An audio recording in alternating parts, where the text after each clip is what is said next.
और उस वजह नाल पकड़ी गई है लाश। तो महल्लेदार सन लड़के, उन्होंने दसिया भी बक्सा ही जो दे के उत्ते खाली सी, लाश जी पकड़ी, सानू शक पै गया, असीं इत्थे आए वेख्या ते बक्से लाश। बिस्मिल्लाहिर्रहमानिर्रहीम, अस्सलाम वालेकुम। मैं हूं फयाज़ महमूद और आप देख रहे हैं फयाज़ महमूद यूट्यूब चैनल।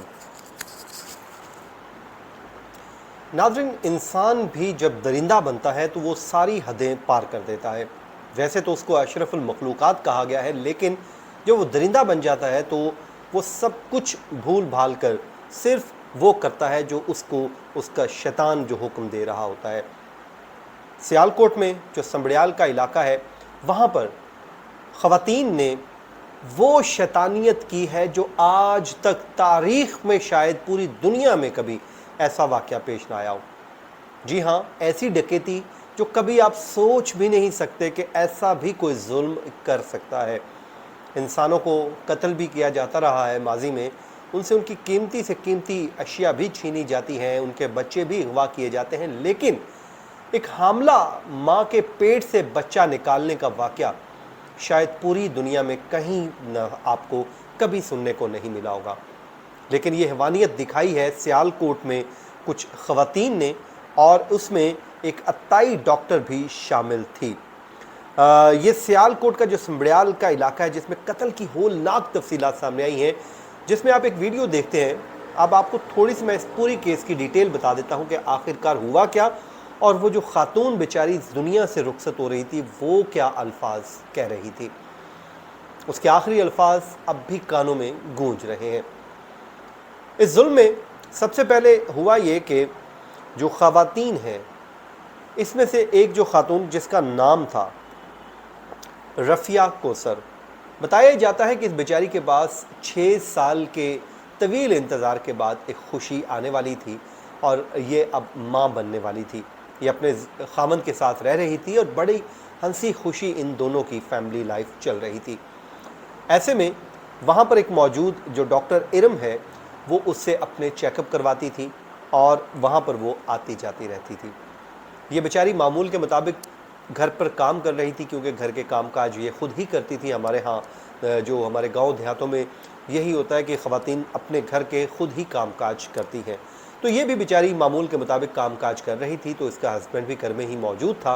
तो अचानक से दरवाज़े की नोक होती है। तो ये उस वक्त अपने बहन के साथ फ़ोन पे बात कर रही थी और साथ ही वो काम शाम भी निपटा रही थी अपने, और ये बाहर जाती है और जाकर देखती है तो एक बच्चा दस्तखत देता है घर की, और वो कहता है कि जी आपको डॉक्टर साहिबा बुला रही हैं।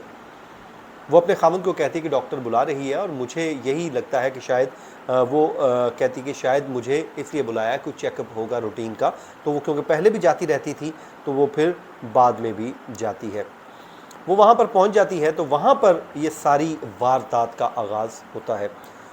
फिर होता यह है कि जो वहाँ पर एक ख़ातून थी जिसका नाम था अज़ीज़ बीबी, उसको एक औलाद की ख्वाहिश थी। वो कहती है कि किसी भी तरीके मेरी अपनी भी औलाद हो जाए। वो उसके लिए कभी किसी को पैसे देती है तो कभी किसी को।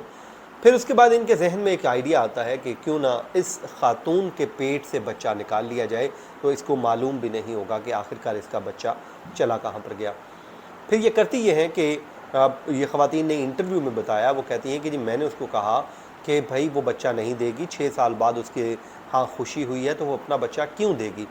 लेकिन उसको घर पे बुला लिया जाता है और घर पे बुला के वहाँ पर ही उसको मेडिसिन उसके जूस में मिलाकर दे दी जाती है।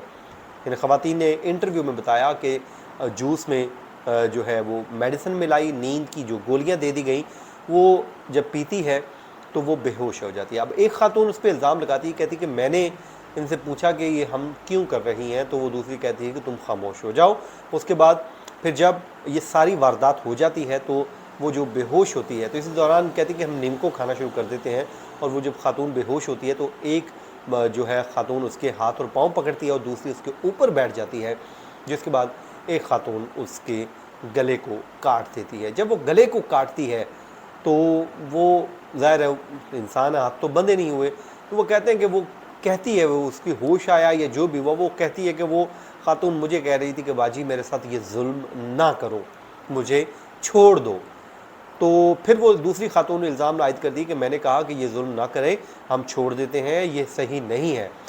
उसके बाद जब दूसरी जिस खातून ने छुरी फेरी थी उससे पूछा गया कि क्या ये सच कह रही है डॉक्टर, तो उसने कहा कि ये सच नहीं कह रही, ये पूरी पूरी मेरे साथ मुलविस थी। हाँ, छुरी जो है गले पर मैंने ही फेरी। उसके बाद उस खातून के पेट को ब्लेड के साथ चाक किया जाता है और उसमें से बच्चा निकाल लिया जाता है। बच्चे को कपड़े में लपेटा जाता है और लपेट के हॉस्पिटल की तरफ वो चले जाते हैं और फिर जो है बच्चा भी ज़िंदगी की बाजी हार जाता है। अब इस लाश को ठिकाने लगाने का मरहला आता है तो यहाँ पर इन्होंने सारी दरिंदगी की और भी हदें अबूर कर दी।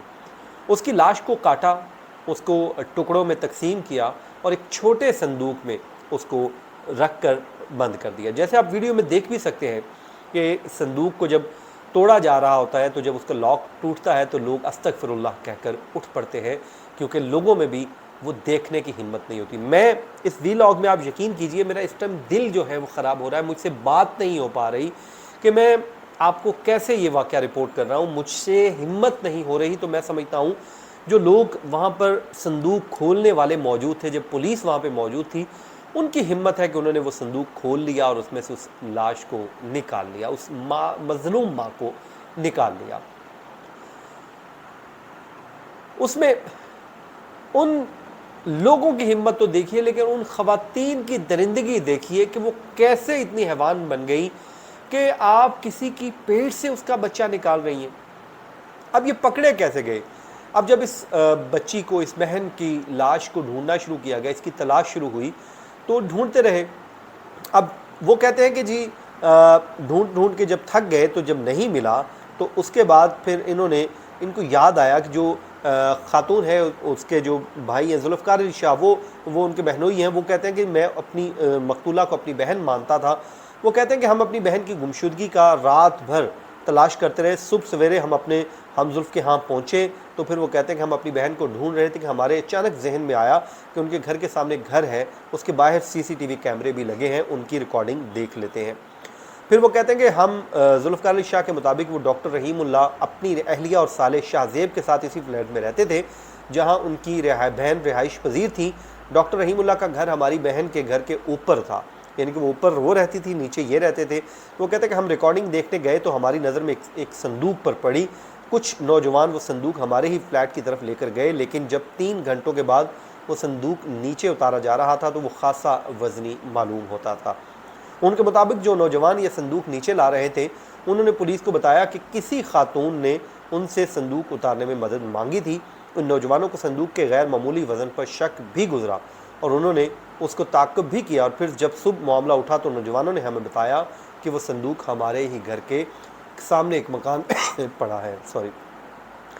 फिर वो कहते हैं, रफ़िया कौसर की बहनोई कहते हैं, जो मकतूला है, जब वो नौजवान उनको वहाँ लेकर गए तो वो संदूक वहीं पर मौजूद था। हम अंदर गए तो फिर हमने उस संदूक का ताला तोड़ा तो इर्द गिर्द सारे जो लोग हैं वो खौफ के मारे वहाँ से भागने लगे, क्योंकि उसमें हमारी बहन की लाश के टुकड़े टुकड़े मौजूद थे। उन्होंने बताया कि कोई भी संदूक के करीब नहीं जा रहा था, लेकिन वो संदूक के करीब गए और लाश को देखने लगे। वो मेरी बहन रफ़िया की लाश थी, उसका गला काटा गया था, टांगें तोड़ी गई थी, सर पर चोट थी, उसका पूरा पेट चाक किया गया था। हम ये मंजर नहीं देख सकते थे। हमारी बेटी पर जो जुल्म हुआ होगा वो सिर्फ वो ही जानती थी। जुल्फ़कार अली शाह साहब कहते हैं कि वो संदूक इतना छोटा था कि कोई बच्चा भी उसमें नहीं लेट सकता, लेकिन जालिमों ने हमारी बच्ची का जिस्म चाक करके उसमें डाल दिया था जो उनका जुर्म छुप सके। उसके बाद जी पुलिस ने अब उन खवातीन को भी गिरफ़्तार कर लिया, मजमूई तौर पे 4 लोगों को गिरफ़्तार कर लिया। अब वो जो डॉक्टर रहीमुल्लाह है वो बड़ा जालिम है, वो पहले साथ भी फिरता रहा कि शक न गुजरे, लेकिन बाद में कहते हैं कि पुलिस के सामने उसने एतराफ़ जुर्म भी कर लिया है, उसको गिरफ़्तार भी कर लिया है और उसकी जो अहलिया है इरम और उनके साले शाहजेब भी इस मामले में मुलविस हैं और उनको जो उन्होंने ही रफ़िया के कौसर के पेट को चाक करके बच्चा भी निकाला था। अब रफ़िया कौसर की शौहर ज़हीर अली कहते हैं कि जी हमें लगता है कि बच्चा अब भी ज़िंदा है, जिसके लिए पुलिस तफ्तीश कर रही है। अजीज़ बीबी ने जब बच्चा हासिल कर लिया तो डॉक्टर रहीमुल्लाह ने उन्हें लाश ठिकाने लगाने का कहा, जिस पर उन्होंने मिलकर मेरी अहलिया के जिस्म को टुकड़े टुकड़े कर दिया और अजीज़ बीबी ने उसे संदूक में डालकर हमारे घर के सामने एक मकान में रख दिया ताकि वो मौका पाते ही इसे ठिकाने लगा सकें। अब पुलिस जो है बच्चे के हवाले से तहकीकात कर रही है कि बच्चा ज़िंदा है या वो भी इस दुनिया से रुखसत हो गया है। बहरहाल फैमिली का इल्ज़ाम है कि ये एक कत्ल नहीं, दो है। एक उस बच्चे को कत्ल किया गया जिसकी ज़िंदगी अभी जिसने देखनी थी, और एक उस माँ को जिसने अपने बच्चे की परवरिश करना थी। इन दोनों को कत्ल कर दिया गया। मैं ये समझता हूँ रियासत पाकिस्तान को ऐसे वाक़यात का भरपूर जो है वो नोटिस लेना चाहिए और इन लोगों को सख्त से सख्त सज़ा दे के आइंदा किसी को ऐसा घिनौना जुर्म करने की जुर्रत ना हो। मुझे दीजिए इजाज़त, अपनी दुआओं में याद रखिए। अल्लाह ने के बाद।